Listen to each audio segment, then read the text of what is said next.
Ahmedabad serial blast કેસના દોષિતોને સજા યથાવત રાખવામાં આવી છે। સ્પેશિયલ કોર્ટના મહત્વના ચુકાદાને હાઈકોર્ટે યથાવત રાખ્યો છે। તત્કાલીન જજ અંબાલાલ પટેલે આ ચુકાદો સંભળાવ્યો છે। સ્પેશિયલ કોર્ટના તત્કાલીન જજ સાથે ગુજરાત ફર્સ્ટની ખાસ વાતચીત। નામદાર હાઈકોર્ટનો ચુકાદો આવકારવાદાયક તેવું અંબાલાલ પટેલનું નિવેદન।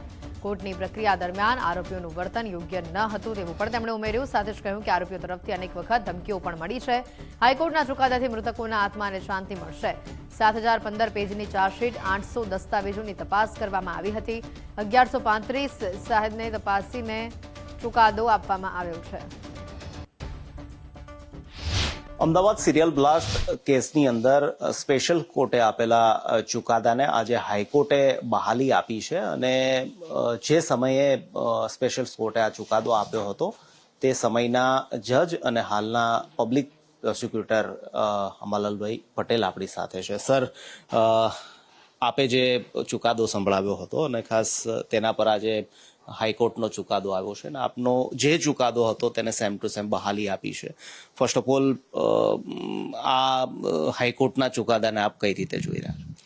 નામદાર હાઈકોર્ટે જે સિરિયલ બ્લાસ્ટનો આજે રોજ ચુકાદો આપ્યો છે એ ખરેખર બહુ સુંદર છે અને આ ચુકાદાથી સમાજમાં એની બહુ પોઝિટિવ અસર થશે અને આવું કામ કરવાવાળા જે લોકો સમાજમાં હતા અને આજે પણ હશે એ લોકોને એક દાખલારૂપ છે અને એ લોકોમાં ડરનો માહોલ રહેશે। એટલે નામદાર હાઈકોર્ટનો ચુકાદો બહુ આવકારદાયક છે અને નામદાર હાઈકોર્ટને સેલ્યુટ છે કે મારો જે ચુકાદો હતો એને માન્ય રાખ્યો છે। જૂન 2017માં મને આ કેસ ચલાવવા માટે નામદાર હાઈકોર્ટ તરફથી આપવામાં આવ્યો। ત્યારબાદ 18 ફેબ્રુઆરી 2022ના રોજ મેં જે ફાઇનલ ચુકાદો આપ્યો તે દરમિયાન 5 વર્ષનો સમય થયેલો। 5 વર્ષ સુધી રોજે રોજ સોમવારથી શનિવાર સુધી આખો દિવસ આનું કેસ ચલાવેલો। કોરોનાના સમયમાં પણ અમે વીસી દ્વારા કેસ ચલાવેલો, સતત કેસ ચાલેલો। આ 5 વર્ષના સમય દરમિયાન ઘણી બધી પરિસ્થિતિ, વિકટ પરિસ્થિતિ, હકારાત્મક નકારાત્મક પરિસ્થિતિઓનો સામનો કરેલો। આ ચુકાદો આપવા તો સહેલો હતો, કોઈ પણ જજ જો હોય એ ચુકાદો લખી શકે, પરંતુ ટ્રાયલ ચલાવી અને ચુકાદા સુધી લઈ આવવો એ બહુ મોટી ચેલેન્જ હતી। કારણ કે 80 આરોપીઓ, પ્રોસિક્યુશનના 4 એડવોકેટ, ડિફેન્સના 13 એડવોકેટ અને અલગ અલગ કાયદાના પ્રોવિઝન ઉપર બહેસ થાય। ત્યાર પછી જ્યારે સરતપાસ ચાલુ હોય સાક્ષીની ત્યારે આ પ્રશ્ન પૂછાય, આ પ્રશ્ન ના પૂછાય।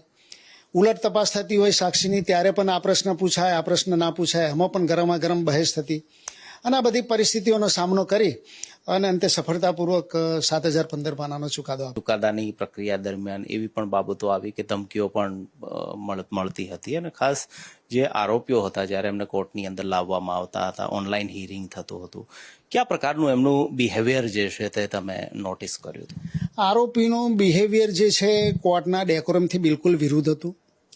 કોર્ટ પ્રત્યે લોકોને કોઈ સન્માન નહોતું, એ મેં નજરે નજર 5 વર્ષ સુધી જોયેલું છે। માં તો આપણે એમની વિરુદ્ધ જો કંઈક અરજીમાં હુકમ કરીએ તો પણ ધમકીઓ મળતી। એમને કોઈક વ્યવસ્થા જોઈતી હોય જેલમાં કે અમારે આ વસ્તુ જોઈએ છે, એ પણ જો ના પ્રોવાઈડ કરવામાં આવે તો પણ ધમકીઓ મળતી। એ ના પ્રોવાઈડ જેલ અધિકારી તરફથી એ ના આપવામાં આવે તો મને સીધી અરજી, આજે જે 56 લોકો જે સ્વર્ગમાં બેઠા હશે એમના આત્માને ખરેખર શાંતિ મળશે કે અમને ટ્રાયલ કોર્ટમાંથી પણ ન્યાય મળ્યો, નામદાર હાઈકોર્ટમાંથી પણ ન્યાય મળ્યો।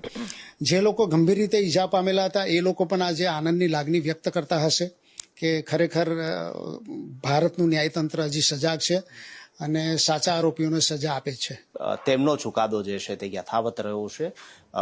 તેઓ ખૂબ ખુશ છે અને જે લોકો, નિર્દોષ લોકોનો જીવ ગયો હતો તેમને આત્માને સાચી શ્રદ્ધાંજલિ આજે મળશે અને એ પરિવારોને ન્યાય મળશે કે જેમને પોતાના વહાલ સ્વજનો ગુમાવ્યા હતા। કેમેરામેન લાલા ભરવાડ સાથે નિકુંજ જાની, ગુજરાત ફર્સ્ટ, ગાંધીનગર।